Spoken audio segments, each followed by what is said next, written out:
once, my ass. I'm only 4. Bonjour, Monsieur Pussycat. Cracking toast, Robert.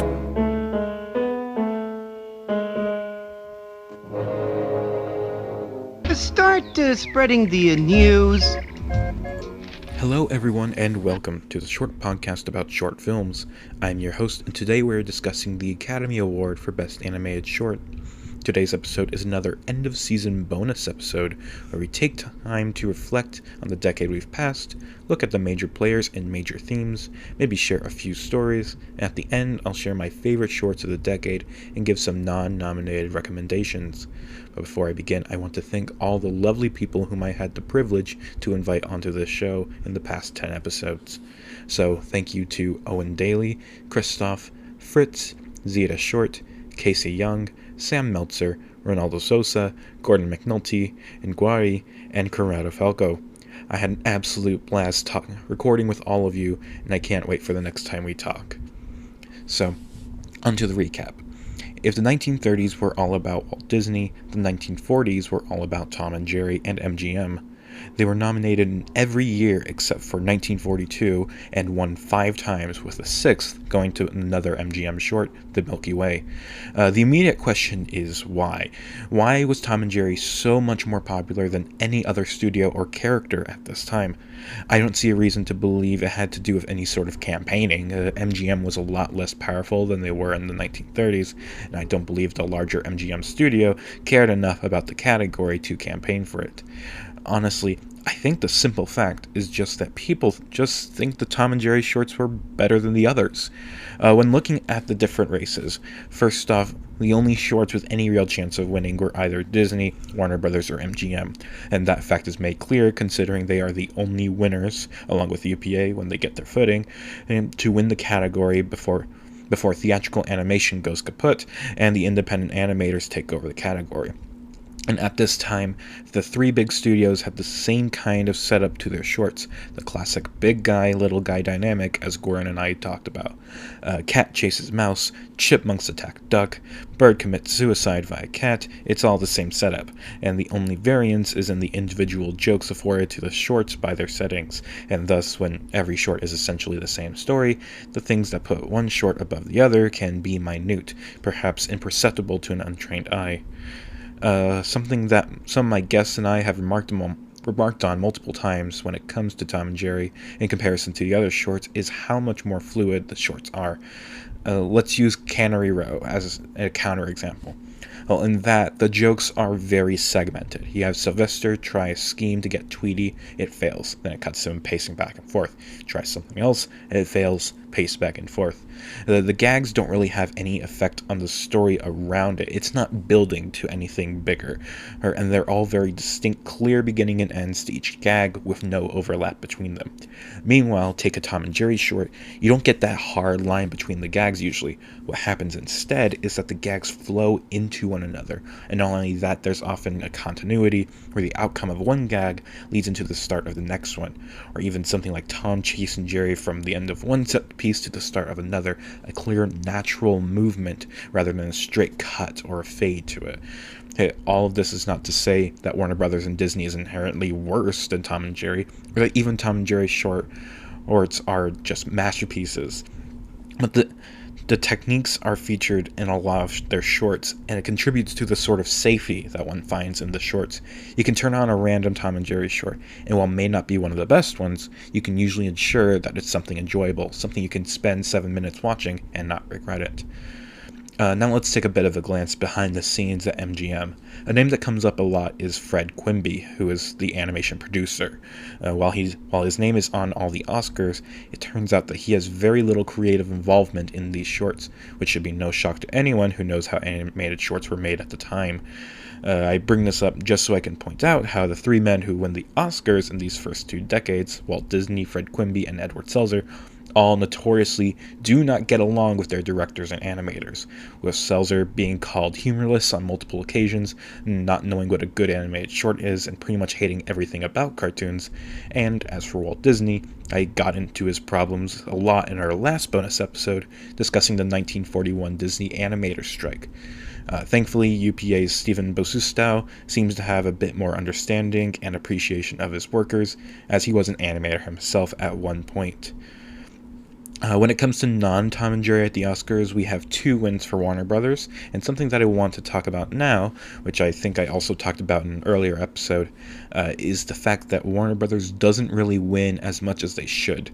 Like when discussing Golden Age animation, it's fair to say that most people would think of Warner Brothers first, before Disney and MGM. While the likes of Tom and Jerry and the Disney gang certainly have plenty of acclaim and popularity among modern audiences, I'd wager that the Looney Tunes are the most popular and the most acclaimed, particularly with the work of Chuck Jones, who seems to get endless video essays on YouTube about his stylings, and much less of that is afforded to, say, Hanna-Barbera or Jack King or Robert McKimson or Tex Avery or even Friz Freleng. And yet, when looking at the Oscar record, they barely pass muster. You get 5 wins for Warner Brothers before 1960, compared to Disney's 11 and MGM's 8, and barely passing UPA's 3. And even when you look at the shorts that are picked, they end up being things that aren't iconic. Daffy Duck has never even gotten an Oscar nomination, but we have room for Hubie and Bertie and Henry Hawk. We even have shortlists for some years, and we see things like Duck Amuck and What's Opera Dog, 2 iconic, famous Warner Brothers shorts. They're submitted, but at the end are passed over for whatever reason. And that I just can't explain. It's not about popularity. These shorts were very popular at the time, and it doesn't even seem to be biased against Warner Brothers because they still do get nominated just for other things. And I just find it hard to believe that the Academy would have bad enough taste to not laud What's Opera Dog. I mean, come on. It's just a mystery. But in the end, what's done is done, and the Oscars are not a judgment on what the future will enjoy, only the contemporary values. Time has its own victors. And moving on, there isn't much to say about Disney, as I discussed them extensively in the last bonus episode, and find a lot to explain whenever their nominations come up within the main episodes. And as for the win list, George Pal and my hatred for him has been discussed extensively. My hatred for Walter Lantz has been implied but never openly stated. The history of Pal has been discussed plenty of times. And the time for Lantz has not come yet. I'll discuss that around his last nomination. The remaining nominees have all been well discussed in the various episodes when they come up, so what's left?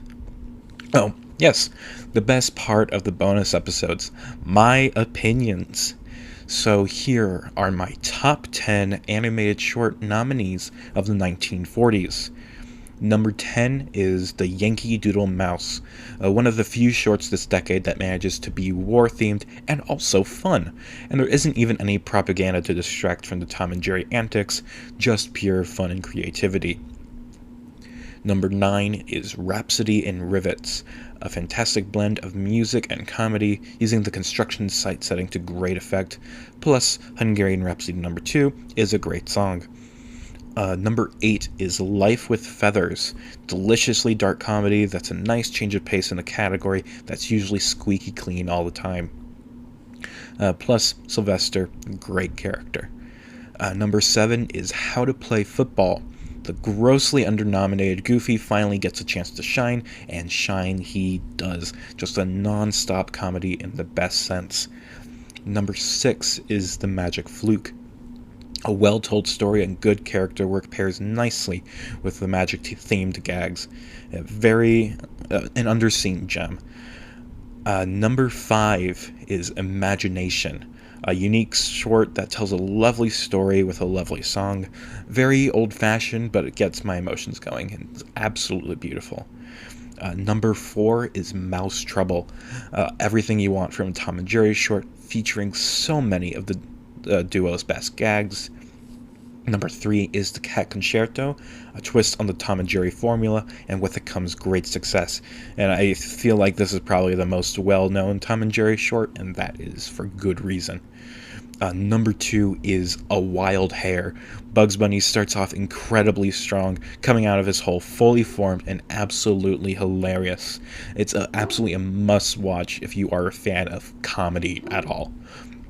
And number 1 is The Führer's Face, a war propaganda short that happens to also be an utterly amazing Donald Duck short. Has me laughing every single time. And that's my top 10. But of course, I have to also recommend to you some shorts that weren't nominated, and I have plenty. First, we start with Disney, because my favorite short of the entire decade is Willie the Operatic Whale, part of the short collection Make My Music. A beautiful tale of a whale who can sing opera and wants to sing at the Metropolitan Opera. Utterly amazing. From the same short collection is also Blue Bayou, which was a cut segment from Fantasia, yet I love it more than any segment actually in Fantasia. If you're looking for some character shorts, my favorite of Donald Duck's is Mr. Duck Steps Out, a cute and fun short about Donald getting excited to go dancing with Daisy. I also would recommend Chef Donald, which features Donald getting more and more frustrated while baking. Simple premise, but amazing execution and absolutely hilarious. I'm also fond of a short with Chip and Dale called All in a Nutshell. As for Goofy, I'd recommend How to Play Baseball, The Olympic Champ, and Double Dribble, all featuring great sports-related comedy. If you watched and liked How to Play Football, you will love those as well. And believe it or not, there are some good Mickey shorts as well. The Little Whirlwind and Mickey's Birthday Party are both great outings for the rat. But that's enough from the Mouse House. Let's move on to Warner Brothers. I want to start off with the eternal classic, The Dover Boys at Pimento University. Not only is this an amazing, hilarious short that you absolutely need to see, but the short is also incredibly influential. This short specifically is cited with inspiring many of the animators who would go on to work at UPA, showing them that there is more to animation than just a standard Disney fare that they were making. Outside of that, there's some great Bugs Bunny shorts, including Long-Haired Hare, Tortoise Beats Hare, Falling Hare, Little Red Riding Rabbit, Bugs Bunny Rides Again, Bugs Bunny Gets the Boyd, Old Gray Hare, The Big Snooze, and Rabbit Punch. I know I just said a lot of things that include the word rabbit, bunny, or hare, but, those are all really good. Outside of him, there's a few great Daffy shorts. One is a solo affair, the Great Piggy Bank Robbery, and two that pair him with Porky Pig, Yankee Doodle Daffy, and Porky Pig's Feet. As for MGM, I have a few non-Tom and Jerry shorts to recommend, specifically Red Hot Riding Hood, and Hounded, and Who Killed Who. Lastly, here's some shorts from lesser-known animators. First, I have Spooksport, directed by Norman McLaren, Mary Ellen Butte, and Ted Nemeth, which will truly open your eyes as to what the art of animation really can do. It's very experimental and stuff. There's another one by Norman McLaren called Begone Dull Care, here, also with Evelyn Lambert. And then there's Inspiration by Carol Zeman, just an utterly gorgeous piece of animation. Absolutely stunning. I think it's with glasswork or something. It's fantastic. And lastly, we do have something from George Pell. Even I can compliment him once in a while. His short film, The Sky Princess, is a beautiful love story made with beautiful animation. I definitely recommend it.